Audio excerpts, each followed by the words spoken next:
ආයුබෝවන් RDT Products YouTube නාලිකාවට ඔයාලව සාදරයෙන් පිළිගන්නවා.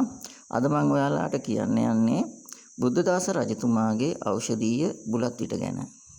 බුද්ධදාස රජතුමා කියූ පමණින්ම ඔයාලට මතක් වෙනවා නාගයෙකුට බෙහෙත් කරපු රජතුමා කියලා. ඒත් අපි බලමු කවුද මේ බුද්ධදාස රජතුමා කියන්නේ කියලා. අනුරාධපුරයේ රජකම් කරපු ශ්‍රී මේඝවර්ණ කියන රජතුමාගේ පුත්‍රයා තමයි මේ බුද්ධදාස රජතුමා කියන්නේ. මේ රජතුමා නීති ශාස්ත්‍රය, බුද්ධ ධර්මය, ප්‍රවීණ භාෂා ශාස්ත්‍රයද සමග ජ්‍යොතිෂය, සංගීතය, ආයුර්වේදය මනවින් හදාරා අපේ රටට වගේම ඉන්දියාවටද මහඟු සේවයක් කරපු රජතුමෙක්. ඔයාලා දැන් බලයි ඇයි ඉන්දියාව ගැන කිව්වේ කියලා. එම බුද්ධදාස රජතුමා වෙදකම පිළිබඳව එයාගේ අතින්ම ලියපු පොත් විශාල ප්‍රමාණයක් ඉන්දියාවට යවුවා. මොකද ඉන්දියාවේ අයටත් ප්‍රයෝජනය සඳහා වෙදකම් කරන්න, ලෙඩුන්ව සුවපත් කරන්න සඳහා. අපේ රටටද මුලින්ම හොස්පිටල් ක්‍රමයේද හඳුන්වලා දුන්නේ මේ බුද්ධදාස රජතුමයි. මේ බුද්ධදාස රජතුමා කියන්නේ ඉතාමත් කාරුණික හදවතක් තිබ්බ රජතුමෙක්. ඒ නිසා තමයි මිනිසුන්ට වගේම සතුන්ටද එක හා සමානව කරුණාව දැක්වේ. හරි, එහෙනම් දැන් අපි බලමු මේ බුද්ධදාස රජතුමා විසින් කියපු බුලත් විටේ කොහොමද හදාගන්නේ කියලා. අපි මුලින්ම ගන්න ඕනේ ලොකු බුලත් කොලයක්. ඒ වගේම හුණු පුවක්. මේ විටේට දුම්කල ගන්නෙ නැහැ. කයිප්පු, මේ කයිප්පු කියන එක බෙහෙත් කඩේකින් ගන්න පුළුවන්. කස්තුරි, කපුරු, එනසාල්, කුරුඳු පොතු, සාදික්කා, කරාඹු නැටි, වසාවාසි, ඉඟුරු පියලි, කොත්තමල්ලි වැනි මේවා. එතකොට මේ බුලත් පිට කන්නේ කොහොමද? මේක අර ලොකු බුලත් කොලයක් ගන්නවා ඉස්සෙල්ලා. අරගෙන මේ බුලත් කොලේට හුණු චූට්ටක් ගාගන්න. බොහොම පොඩ්ඩක්, ගොඩක් ගන්නෑ.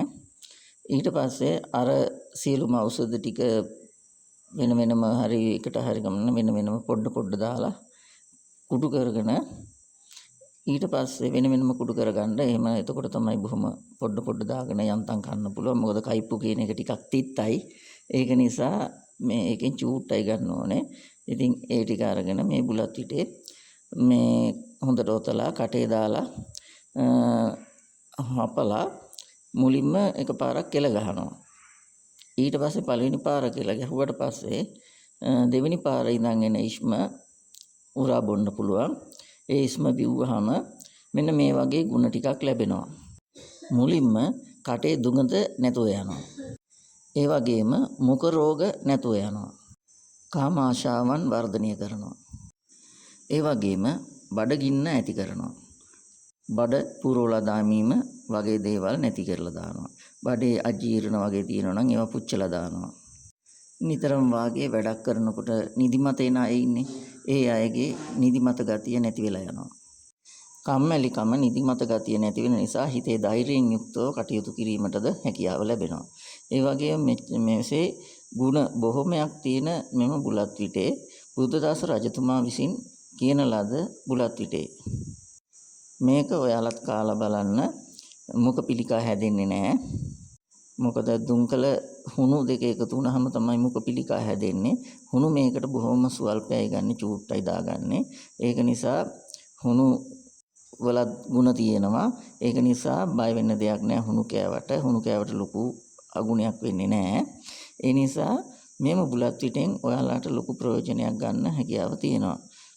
විශේෂයෙන් කාමයේ පැත්තේදී දුර්වල අයට බොහොම වැදගත් මේ විටේ දෙතුන් වරක් විටක් හැපුවායින් පස්සේ ඒ දුර්වලකම් නැති වෙලා යනවා. යහපත උදා වෙන්න හේතු වෙනවා. ඒ වගේම කම්මැලි නැතුව වැඩක් කරන්න හැකියාව උදා වෙනවා.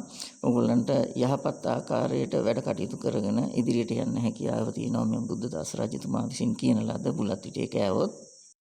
එහෙනම් ඔයාලා මාගේ YouTube channel එක subscribe කරන්න, bell icon එක click කරලා තියන්න. එතකොට ඔයාලට අලුත් වීඩියෝ එකක් දාපු ගමන් බලන්න පුළුවන්. ඒ වගේම එහෙනම් අදට ඔයගොල්ලන්ගෙන් සමු ගන්නව නැවත එන බලාපොරොත්තුෙන් ඔයාලා සියලු දෙනාටම තෙරුවන් සරණයි. සුබ දවසක්.